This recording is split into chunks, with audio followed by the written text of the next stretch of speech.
L'histoire ne peut se construire que lorsque la vérité est établie.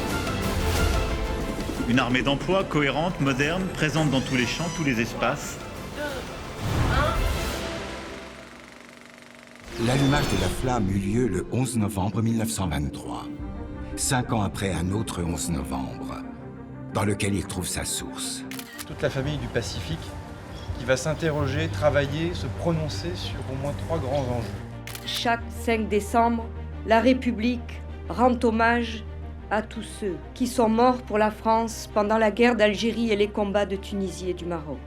Très belle année 2024 à vos familles et à vos proches.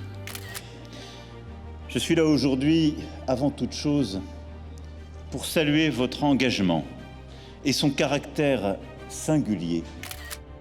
Missak Manouchian.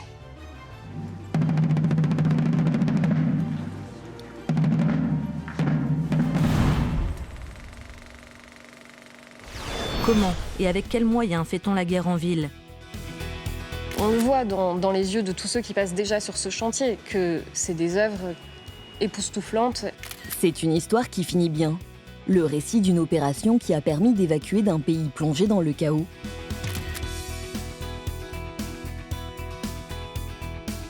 Aujourd'hui, les militaires sportifs de haut niveau qui constituent l'armée de champions défendent les couleurs de la France dans toutes les grandes manifestations sportives internationales, dont les JO de Paris en 2024.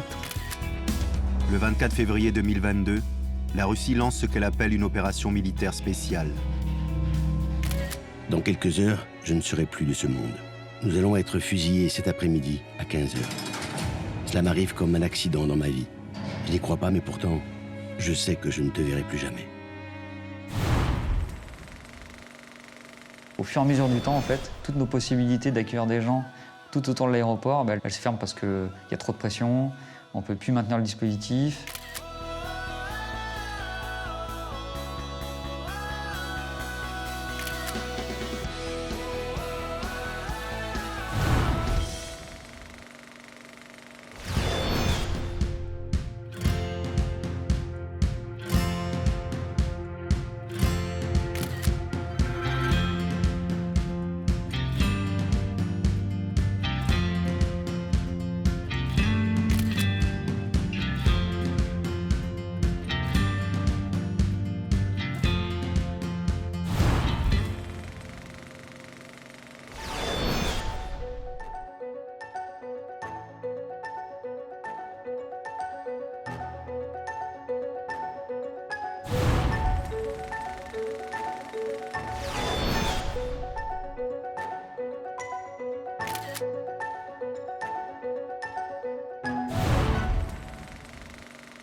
Dans certains cas, le chef peut communiquer directement avec les moyens d'action. Red leader de Marcus Vert, cap magnétique 280, 280.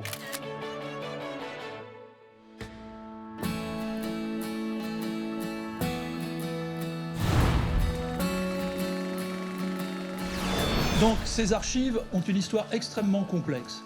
À l'origine, il faut souligner le rôle de Jean-Louis Suchel, qui a fait connaître ces documents à mon ami Yann Prouillet, qui est le co-auteur du livre.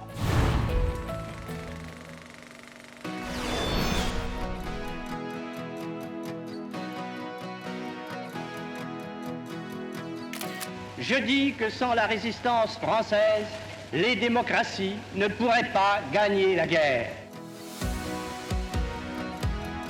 On a récemment noué un partenariat avec l'un des plus grands centres d'archives dans le monde. Il s'agit de l'ECPAD,